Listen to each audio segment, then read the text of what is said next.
So, hello mga ka-vlogger, ka-Photoshop. So, ngayong araw na ito ay maglalagay tayo ng hat, no? Santa hat dito sa ating picture, sa ating subject. Tuturo ko sa inyo kung paano maglagay ng Santa hat. Okay? So, first, punta muna tayo sa file, new. Mag-open tayo ng new project. So, ang size na project na gamitin ko ay itong 1080 by 1080. Ito yung size ng inilalagay sa Instagram. So, create. 150 ang resolution. Then, white background. Then, create. So, yan. Then, after that, mga katambay, mga ka-vloggers, hanap tayo ng Santa hat. No? Punta tayo sa Google. Santa hat. Search. Okay, image. Tapos kung gusto niyo ng malaking resolution, punta kayo sa tools. Punta kayo sa size. Palitan nyo, gawin yung large. Ayan. So dito sa Santa hat, pili kayo or pipili ako ng Santa hat na pwede ilagay natin sa picture natin. So ito na pili ko, no? So, unlock natin siya. Then, click, drag. Papunta dun sa untitled na picture natin. Masyadong malaki pala, no? So, zoom out. Hold your Alt key, then yung roller nyo sa inyong mouse.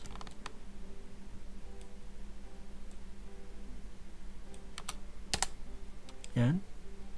And Control 0 para lumapit. Then, laki na natin. Ganyan. So, ngayon, pipili tayo ng ating hat. Santa hat. Mukhang mas maganda to. Or ito. Subukan natin to. Right click. Copy. Then, balik sa Photoshop. Then, Control V. Malaki rin.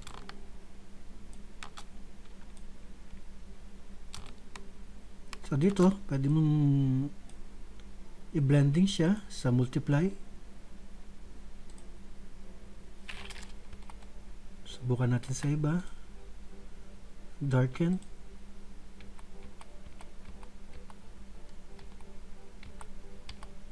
So, hindi siya mag-blend.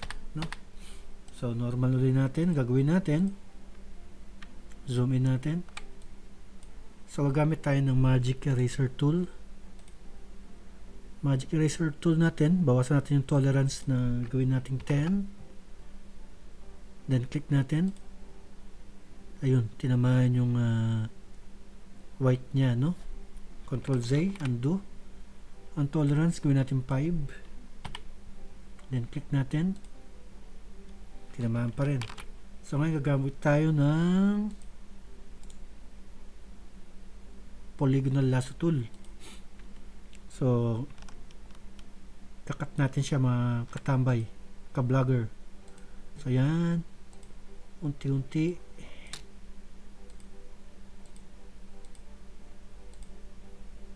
So yan, ganito lang ang paggawa ng inyong project. Lagyan ng hat ang inyong picture. Matrabaho lang konti, pero pagka natapos mo na, so, meron din mga iba't ibang paraan ng pagtanggal ng background. Pwedeng pen tool, pwedeng quick lasso tool, or quick selection tool. Pwedeng magic wand. So, maraming paraan, no? So, ito yung isang paraan na pinapakita ko sa inyo. Ito yung polygonal lasso tool. So, dito, click ka lang ng click. Sundan mo lang yung line. Yan, lumabas tayo, So, pag nakita nyo na bumilog, click nyo na. Then, Control X. Control V.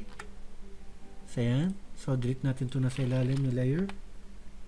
So, meron tayo natira dito konti. No? So, konting tira, gawin natin ay erase natin. Masyadong malaki ang eraser. Dito natin. Ayan, okay. Ba't ganun? Highlight nyo itong layer 2 sa taas. Ayan.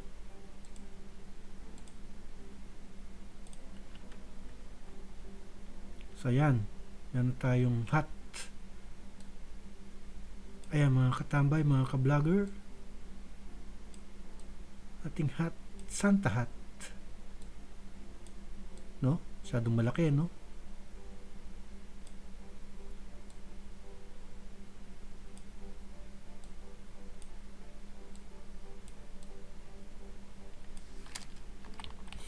So, yan. Kaya ang paglagay ng Santa hat sa ating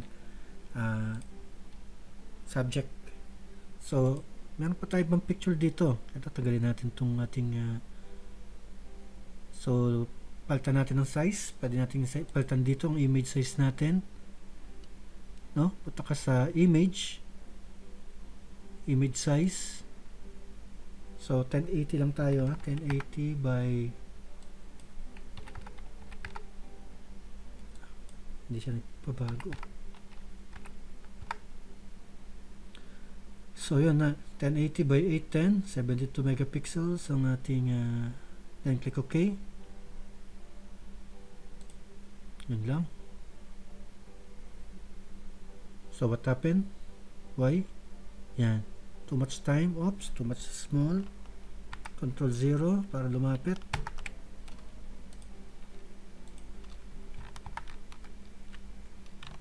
So, mount natin. So, tanggalin natin to.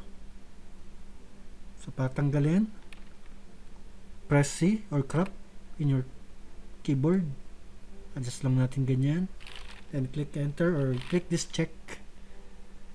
Yan. Confirm. Yan. Subukan natin. Kuha ulit tayo ng panibagong hat. Ha? So, kuha tayo. Gawin natin PNG Santa hat. No? Black background. Ayan. Ayan. So, bakit black background ang kinuha ko? Para pagka ginamitan natin siya ng Magic Eraser tool, ay hindi maapektuhan yung white. No? Subukan natin to. Kaya lang to may mga watermarking, no? So, subukan natin, ha? Copy and paste. So, subukan natin tanggalin ang ating kanyang background using the Magic Eraser tool. Ang tolerance natin gawin natin 55. Then click. O, diba? Hindi tinamaan yung white, no? So, ngayon, i-erase lang natin tong mga watermarking niya. Kaya natin, ganyan, erase. Ingat na lang tayo, ma-erase yung ating hat. So, zoom out, alt, then yung roller ng inyong mouse. Zoom in. So, meron pa pala. Gamitan natin ulit ito. Ayan, wala na. So, balik kasi eraser tool. Ayan, tanggalin natin.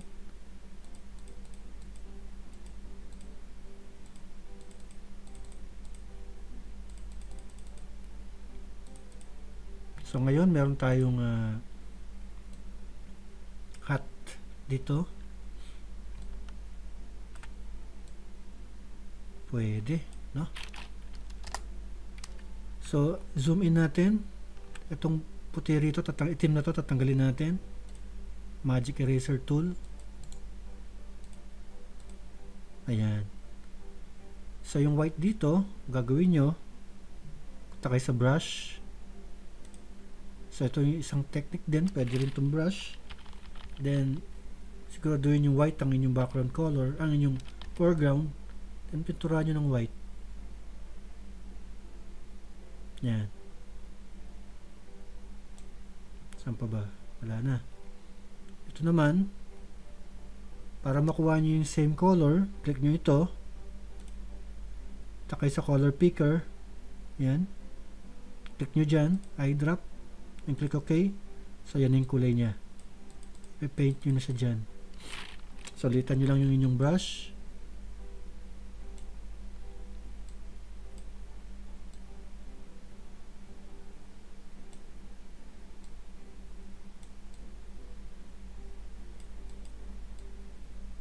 So, hindi na natanong madlang people yan kasi di naman nila alam eh. So, ayos lang yan. Pag zoom out natin mamaya yan, hindi nakita yan. Okay, zoom out. Diba?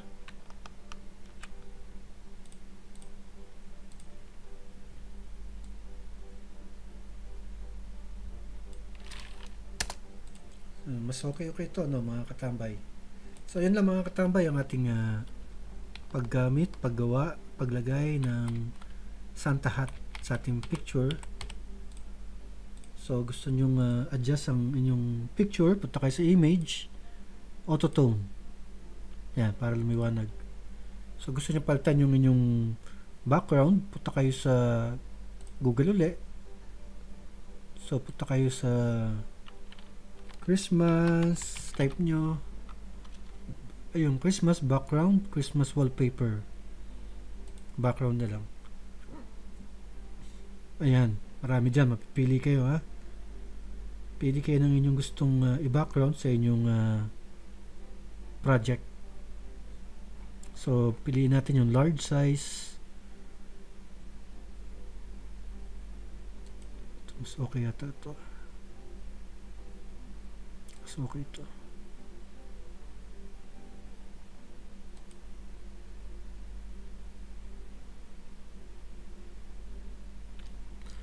So, pili tayo mga katambay, mga ka-vloggers.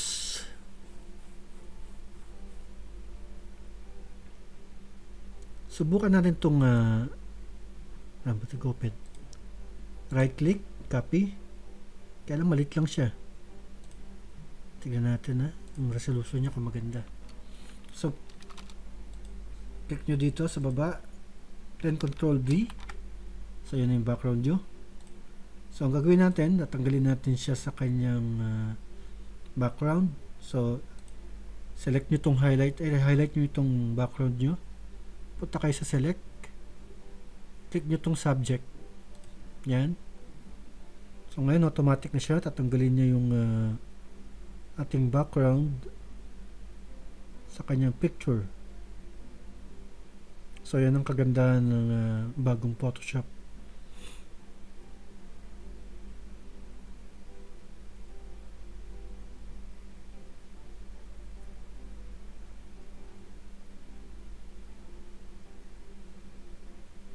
So, bago tayo habang nagka-cut, huwag kalimutan na mag-subscribe, like, and share ang ating video, ang ating channel.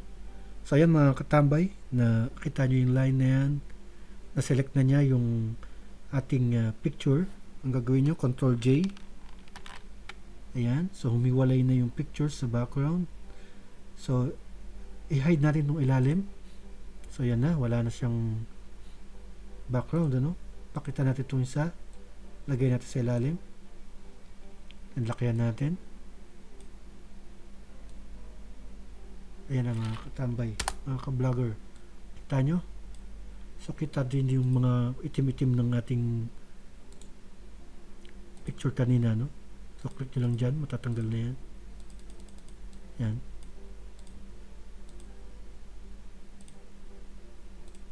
So, meron pa rito maliit, ano? Zoom in natin.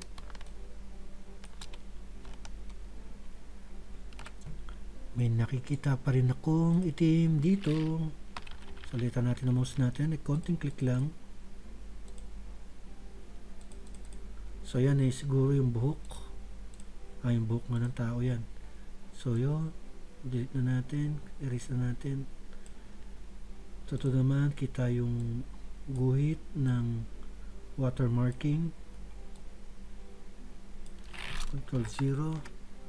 So, picture. Yung picture, yung buhok, kita. Ito. So, yan. Palitan natin ang ating background. Hindi ako nagagandahan. Hanap tayo, ha? Ito. So, nag-loading pa siya. After loading, tsaka nyo i-click, right-click, then copy image, then balik sa picture, highlight nyo itong ilalim, Ctrl V. Ayan. So, okay siya. So, ayan mga ka-vlogger, ang ating project for today. Kaso nga lang, hindi kikita yung ano rin, yung ating hat, kasi red din yung ano eh. So, dapat blue. Ito. Click mo itong blue. Ayan. Mas okay ito.